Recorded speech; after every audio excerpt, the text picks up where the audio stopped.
truth, it was when I became conversant with the Bible. So become conversant with the Bible, that is where I have discovered the system upon which humanity is built.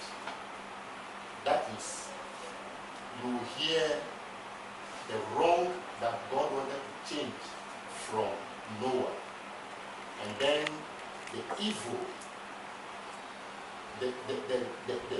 how do I call it? The backsliding of Noah. When God says no one should curse, no one should kill, no one should destroy again, but in the process, Noah cursed his own son called Ham. And the two brothers plotted against Ham. And if you see the magic there, that Ham saw the father face to face, and the other two saw the fathers backward. And so that is telling you that they were backsliding. They wanted to come back into the old faction of corruption that God was not liking. And Ham saw the face of. And then here in our urban land here, there is a power we call here polygon. That polygon, you don't see it by face to face. You turn your back, you knock at the door 3 times and call him Toby, we are coming to you. But if you don't see him face to face, you die. So I spiritually begin to relate that power to Noah. That you cannot see Noah face to face and live. But you must see him through your back and live. And anybody who is a backward mover, walker, developer will never do good to humanity. So we don't move backward, we move forward. Human beings need development, forwardment, not backward. So when I become conversant with the Bible, that is why I come to see that Africa indeed is the cradle of life. Africa indeed is the cradle of life. So if you are arguing that Africa is the cradle of life, you said that Africans are not righteous, and the white man is a righteous person. No, that also I told you at the time of my ignorance. Okay. But until I become conversant with the truth, that's why I use the truth. Because even to today, throughout the world, it is accepted that even Adam was a black man. Every scientist in the world. Don't worry. So Jesus Christ was what? Was and is a black man. You understand? So that's why I said at the time of my ignorance, that is how I thought. But when I came to the knowledge of the truth and begin to read the Bible, that's why I'm telling the story like that. So I now come to realize, so what shall I do as an elderly man? About 35 to 40 years, I'm doing the research. So now, what should be my legacy? Should it be a legacy as an NGO to be chasing survival? The machines that will boil the nuts, the palm fruits, the machine that will mix it or pound it, the machine that will extract the oil from it. Then we added a corn milk for it, so that, you know, palm oil is seasonal. So during the off season, every day they will be grinding corn for everybody in the community, and that serves as well income generation for the youth. Then, at Martinez Open here, we established a bakery for them. So the women are baking bread now. There also, we renovated a structure for them. We got 3-phase electricity for them because the equipment. You know about transit work? Have you heard about transit work? So transit work is once the community entry, it's about the community entry. When you enter the community and then you scan round, you go around the community to identify what is where. Where is the mosque? Where is the chapel? Where is the chief palace? Where is the school located? Where is the public toilet located? Then when you meet at the community gathering, you'll be able to draw in the sand, okay, this is where the chapel is. So you are mapping the community for them. That is what, so you use a tool we call transit work to be able to. so that you yourself will know that, oh, okay, in the community, there are various structures there, and it is unique to a particular community, because you may go to a particular community where there's no mosque, because the Muslim community is not there. Do you get it? Yeah. So it's good for community mapping. Then the PLA is helping the community to plan. They learn from your role play. But they are defecating somewhere. And then it's not good enough. But you come in, you don't come and tell them that what you are doing, you are stupid, it's bad. No. You bring a role play, then they see if you discuss. In discussing, then they begin to realize that, hey, there's some lessons we have picked. And so what action do we take? So the action is the A here, telling you that we need to take ABC action. They will now realize that, their priority. The expenditure, there's a matrix we call expenditure matrix. So what do you spend your money on as a household? Some will say drink, food, so and so. I'm just explaining to some of the tools. Then you ask them, how useful is this one? How useful is this one? How useful? Or what percentage? Then they will tell you the percentage of the money. By the time you finish all the discussion, they will realize that they don't have to allocate so much money to funeral clubs, for example, for the women. Instead of maybe 80% for funeral clubs and then 20% for their children's education.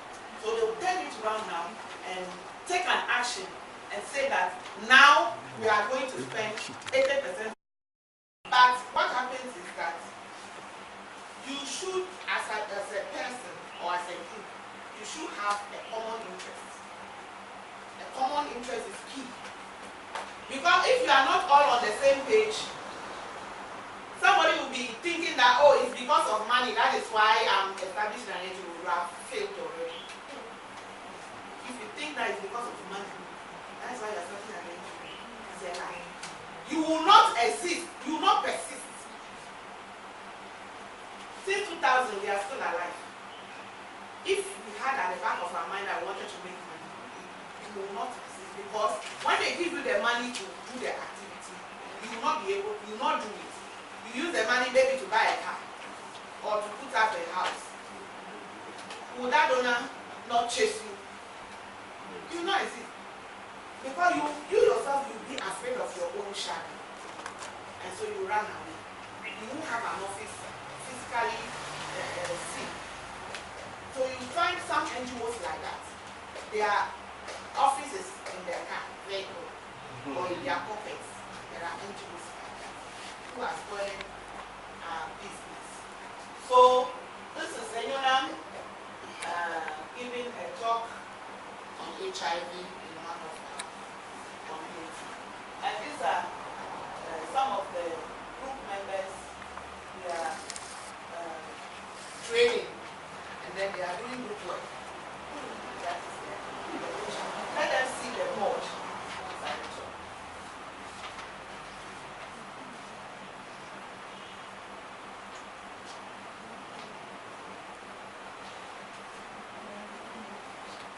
Governance structure.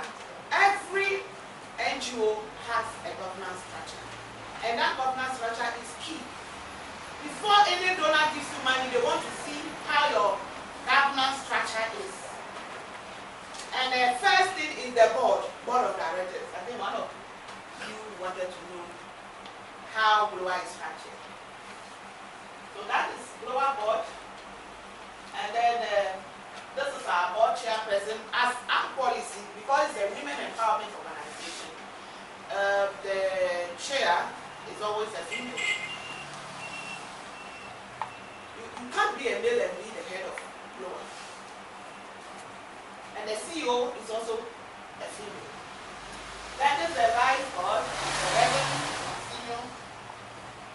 This is because we promote inclusion and development. This person is a person with disability. He works in the regional hospital, Water Regional Hospital, as an accountant. is our financial advisor on the board. That is Enyonam there. This is a queen mother of Odome. She used to work with BNI, the Bureau of National Investigation.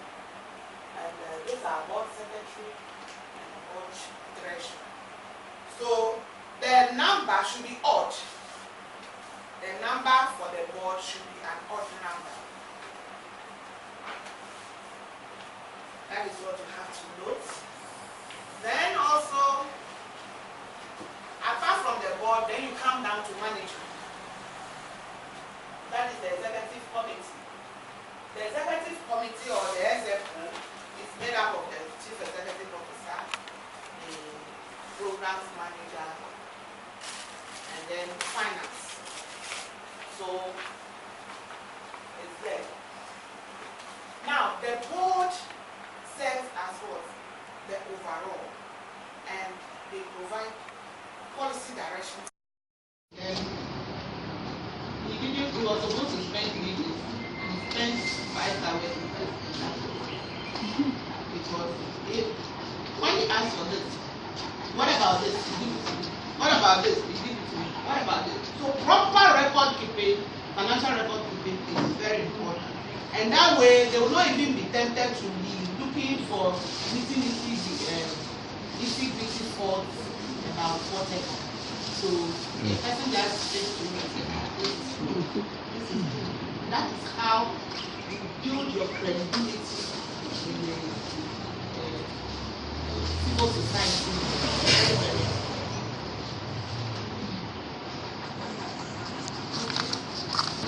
About NGO management and also remember to tell some cowboys online and certain doubts concerning the NGO or running NGOs. Our students, we are really learned a lot. Certain things that you mentioned to us, we have not heard before in class. It's like adult. And others also in class, we haven't actually. So we want to appreciate that information. And some of the questions we asked also, we think in our best of knowledge, we answer the questions for us and the examples that we are doing. So on behalf of my colleagues, we want to say we appreciate the presentation.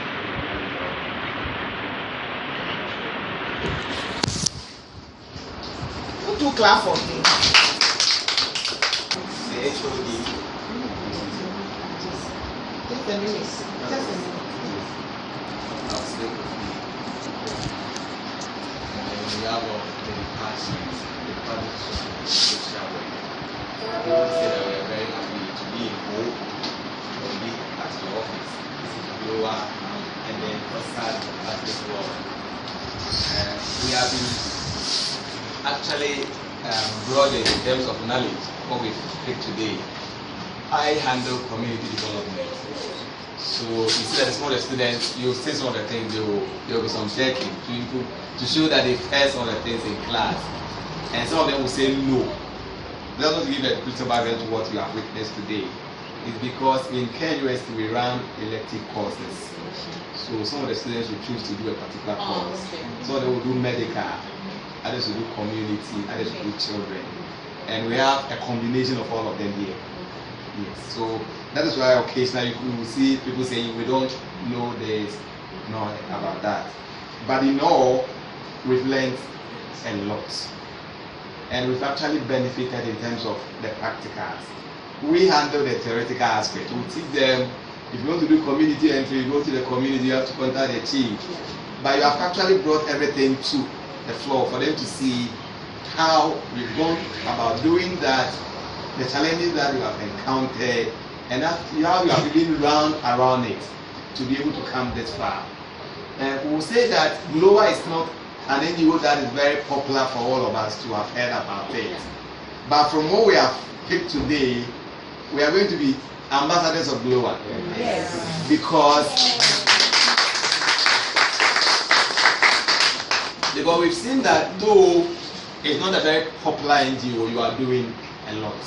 In fact, when you mention about the fact that you've been able to provide cornmeal, bakery, and the others, I was saying that wow, then it means you know what you are doing.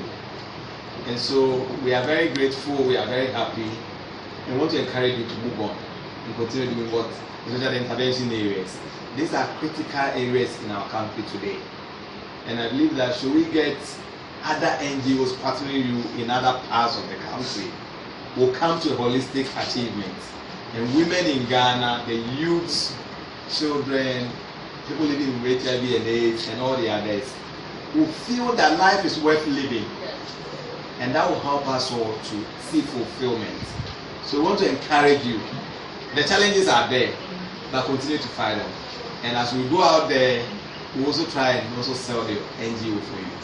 And we believe that the next time we come here, things will be better than we are seeing today. So on that score, on behalf of my colleague, Mr. Jesse, the coordinator, Dr. Esperanda, and on my own behalf and on behalf of the students, I want to say a big thank you and may the Lord richly bless you. Thank you. Then we have to do the closing prayer. Closing prayer. Who is closing us? Mary. And we are taking a group picture out there. Down there. Now you're able to work on it. When we started, it wasn't easy. I told you initially we were only two. We started. Then later on, people came on board. But they didn't understand. I said we must understand the common mission for which we are coming together. But some of them, they thought that when they come, the beginning is always difficult. You won't get funding because you need about 3 years experience to be able to win confidence of a donor. And so we're not getting the funding. And then you realize that they started they dropped. At the point, GLOWA went on hibernation.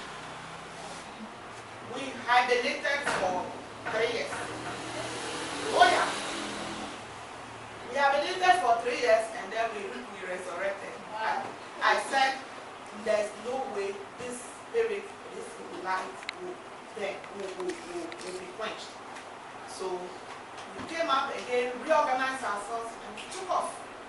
Now the sky is the beginning for us. We are not going to stop. So the beginning was very, very, very, very tough. Today some of them say, hey, now that the thing is good, you are no more calling us. That is not it. That is not it. You need to withstand the test of time. You need to be very tough. And as an NGO, once you are the leader, you need to be very tough to be able to bring the people along. And at a point, you need to reshuffle, drop people, restructure, reorganize. And that is how you can grow. Because the growth is not like straight routes. It's full of blocks on the way. And you must find a way to go around the block to be able to get where you want to get. So it's not easy. Yes. Is this your only, is it the main branch or is it the only branch you have? Yeah, this is our main office. What happens is if we are doing a particular project in a district, we identify a sister NGO who will host us there because we need to manage our resources. We don't need to go and open another office there, get a staff, pay the office rent. It's not economical. So you get a sister NGO to host you, then each time you go to the program. So that means you don't have any plan of establishing other branches? We have a plan to establish an office in Pasa this year because we want to do an immunization, a 3-year immunization program. And that is all? Yeah. I will go to At least for now. You wouldn't establish other branches in the Other regions? No, we don't have that intention for now. Okay. Yeah. Because you need to move step by step and improve. Please, you didn't talk about my resource mobilization from the start. Resource mobilization. I didn't talk about it. From the start, when you were starting. When we were starting, we were contributing from my salary. I remember I was paying some of the staff from my salary. When I I take my money, then I also share with them. And the spirit of volunteerism reigns in Wisdom will tell you. When Wisdom came to GLOWA, he was like, hey, why won't you pay me this much? I said, my friend, you don't understand. But today, he will tell you, he will give you a testimony that his pay is nothing, but he's enjoying the pay. When you compare the way he came, very raw. He came in very raw, but today, he can stand before people. And he's doing a social work degree program. What's the name of it? Integrated Development Studies. And when the people are going to the field, he just comes to the office and says, oh, he knows all the field issues already, so he coaches his colleagues. So the experience you gather is not only in terms of monetary. So you let the people you are working with understand that it's not, the reward is not always monetary, but the capacity that, the opportunity that is giving you to do so many things is paying, is rewarding. You indicated that you empower these women economically by setting up bakery shops and everything. So their profits, do you take it back as an NGO? No. One basic principle about GLOWA, why we are still sustaining, is that we don't take kickback.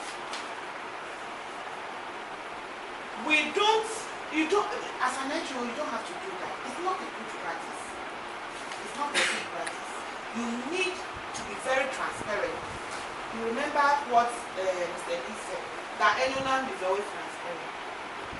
You see, that is how you can get the confidence, win the confidence of the people. Whatever profit is for them. It's for them. Once you have established them, so you wash your hand. We monitor them for 1 year. After that, they are on their own. So that it's not like we are micromanaging them. They should be on their own, independent. That is how you empower the people. Otherwise, they are still limited. They are still dependent on GLOWA. No. Yes, sir. Hello, my solution. You are doing something called gender advocacy. Yes. But I don't consider the other side of the gender concerning men. Because most of the men you are having problems. So why are you always concentrating on We are not always concentrating on women. When we scroll to the our target is also the youth, and the youth are not really made up of women. Okay, they are made up of men as well. And most of our programs, we ask the husbands, if we are meeting the pregnant women, they must come with their husbands. The child is not yet grown to have an injection. That is the mindset of a man. So if you don't sensitize that man, how will he support your agenda of reducing maternal death? So we are doing so. Don't worry.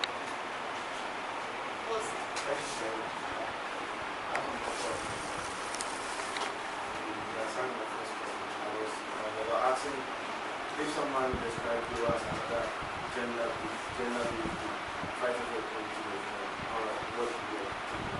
Oh yeah. Yeah, that is it. The second, they also want to kind of your family agencies or your development partner. Are there any conditions attached to this? So much conditions. So much conditions. Number one is that they won't give you what you want. The amount is slashed at their discretion. You don't even know the measure. But because you are constrained, you have to take it. So they come with so much condition. For example, a project we implemented on democratic governance last year. We signed a contract to start a project on the 1st of January and end it 31st December. Along the line, they said we should end the project on the 12th of December and submit every return. Is it not breach of contract? Yes. But what can you do? You need to double up. sometimes one of the challenges you face is you have to overwork. Overtime, hey, is the soul of business for NGO enterprise. There's nothing like closing time is 5 o'clock. That is for public sector. NGO sector, 3 days ago, the police came to sack us from the office. We were closing, we were still in the office, it was 12 p.m. Almost 12 midnight. And then they came and said, who is the manager of this company? Come out. I came. Well, I said, we have a report to submit the following day. He said, we have to work on it. Don't you think it's dangerous?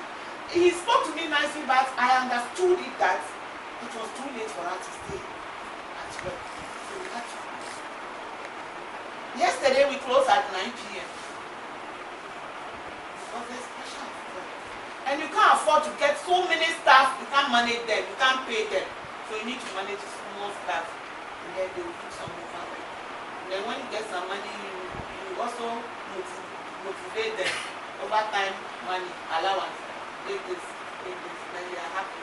In the evening, if you are working, you have to give them supper.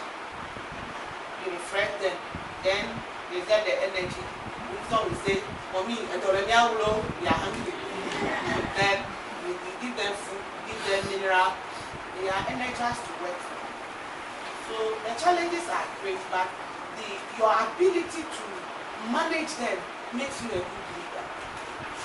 Next question is, how do you handle beliefs and values that hold them to the community?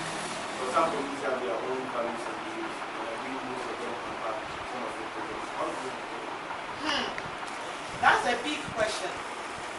Number one, you have to respect their beliefs.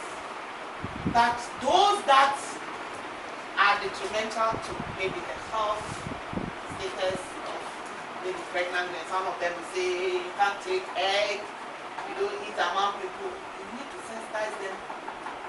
But the sensitization should be done in such a way that cautiously. That one you need to take them through a journey. You can't do it within 1 year. Be touching an aspect small. And PRA is a great tool you can use on the field to change people's belief and mentality, their mindset about particular thing. But you don't go there and say your custom, your tradition is bad, you have to change it. You fail as an age. You have failed. I have last. Hey, you alone. I just want to find out most passion people have some have born out of experiences that we have. I want to know your passion for you. Do you have any personal experience that motivates you? And my last question is your perspective on social media. Personal experience. Yes. That personal experience took me to so many places because you need to tell your story. My auntie went to the hospital to deliver a child. I went through surgery and there were complications because of healthcare service provider didn't do something right. And so I picked my passion from there to become a patient safety advocate. Because each time you visit the hospital or any health facility, your safety is paramount. What do you need to know? And that is how I learned about this patient chapter thing and all that. To be able, and then I was invited to Uganda to share my story.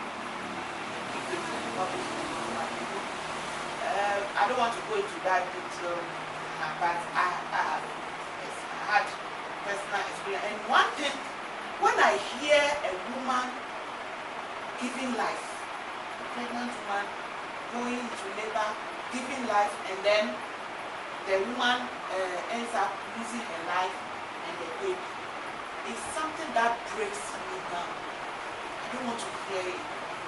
So I pick my passion for promoting maternal health from them. And then the mental health is that is why it's one of our main areas. I can't eat. I don't want to hear it. And I want probing into auditing. They should audit. Where did the problem come from? Whose fault? The person should be sanctioned.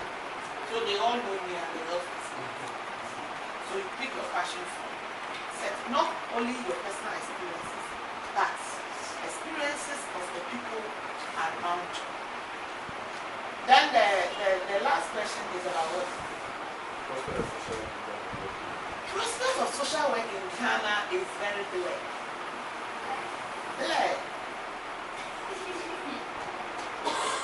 Because of donor fund, dwindling donor fund.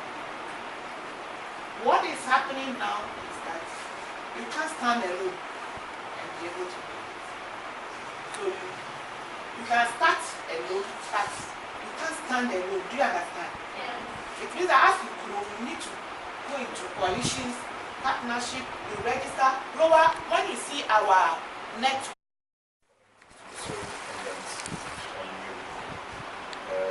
How do you then exit the community? Good question. Exiting from the community is a process. So we normally have what we call exit plan.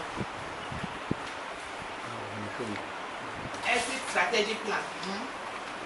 So with the exit plan, it normally spans for 3 months, where we begin to sensitize them and then making sure that our champions are taking over, introducing them officially to all the key people that this person has been trained and has been empowered to do ABC. So that the person we are all recognizing the community. So we depend on the structures, the local structures that we have built at the community level. They will take up the sustainability aspect of our program when we exit. So it's a gradual process. Then we hold a community meeting the last day to tell them that we are not leaving them, but they will see us the way they are seeing us often. So what we do is we may follow up phone calls. How are you doing? Blah blah blah for 1 year and then we go. Yes, my brother. This is a curious one. Okay. When you were mentioning about the Genesis, you mentioned one Stella. Yes. Where is she now? She's in Tema. Stella is in Tema, running a business there. Which is still not part of the... No. She's part of the, she's one of the founding members. So she belongs to the board. But, so, GLOWA, we did that at assembly, so people made comments. And then the executive director of GLOWA, Ms. Benjamin Beajo, therefore recommended that the National Commission for Civic Education and Department for Social Welfare should be assisted by the District Assembly to integrate local governance issues into their regular educational programs. So then there are there are a lot. Some of them become problems for us because they take us on for publicizing issues that are on the ground. Particularly there's one, South-Dye women lack support. This particular publication generated a heated debate at the General Assembly in the South-Dye district. Wow. And then we were called, GLOWA was called to come and face the whole General Assembly. Can you explain why you said that? Why we said that. And then this is why we said that, because these are the bases that we gathered from the people. This is the voice of the people. The people are saying that these are the level at which we work before GLOWA came with their intervention. And so if you are at this level, zero, some of them are even well scored there. We use what we call the community scorecard to assess the various indicators about inflation governance. They are not even included. So we told them that it is the baseline result that we publish. So the media people, yeah, it's scientific. It's evidence-based. So we faced them and told them this is it. This is the story. So that is it about so the certificates are here, you need to display them. And I want you to, you need to put the pictures there to tell people that you want to stop child abuse, you are promoting girl child education, you are talking about maternal health, you are talking about children having a very conducive environment, you are talking about HIV, stop TB, we are talking about sexual harassment at the workplace, wherever they are not good, domestic violence, and all that.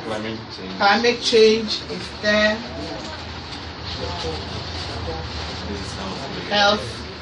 Healthcare, and there are people's rights. Then my life is about HIV, and then this is talking about governance, the imbalance, the 2012 election, the women and men in parliament. Look at the imbalance there. Yes.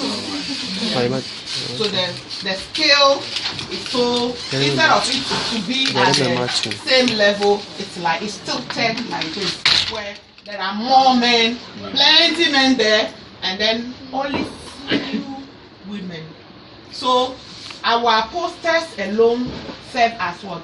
Sensitization tools. What we call behavior change communication activity.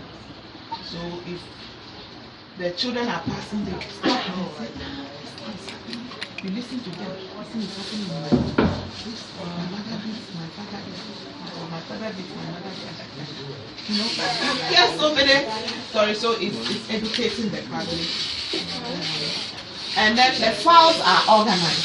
So files should be organized, very well labeled, so that you see how you arrange according to occurrence. The filing is done according to occurrence. So, for example, January returns are at the bottom, and then you find the most current at the top. That is how we do the arrangement. It's a small office. We hope to move out next month. Yeah. So this is the gallery of some pictures. When we were commissioning the bakery project that we talked about, these are the equipment that we gave them, and then it was sponsored by Australia High Commission. Yeah. So this is the representative of the commissioner giving the speech at the commissioning. It was officially commissioned. This was the former regional minister, Hosa regional minister, who was present at the commissioning. But this is the sample of bread. It was auctioned, and they bought it to serve as a seed capital for the women. It's my butcher. I was delivering the address. So these are some of the equipment. This is the mixer. The mixer. Yes. The mixer. This is the roller. And the mixer. The picture is also here. And this is Department of Women. Regional director. She was also at the event because it's a women empowerment. So we collaborate closely.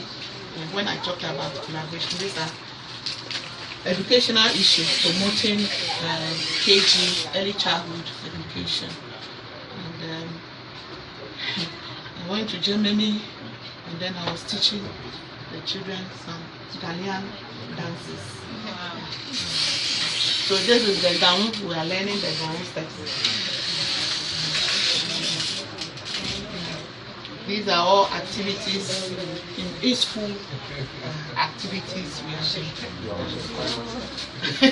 carrying out. There's a child labor day, and every 12th of June we celebrate child labor.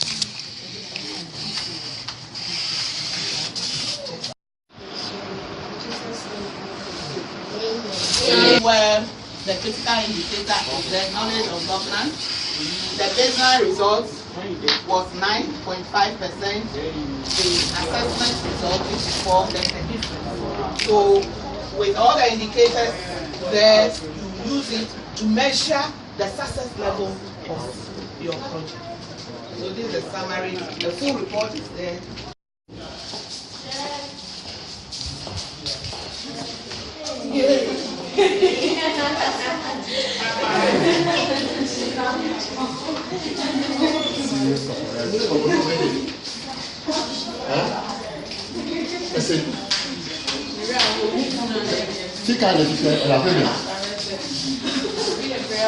La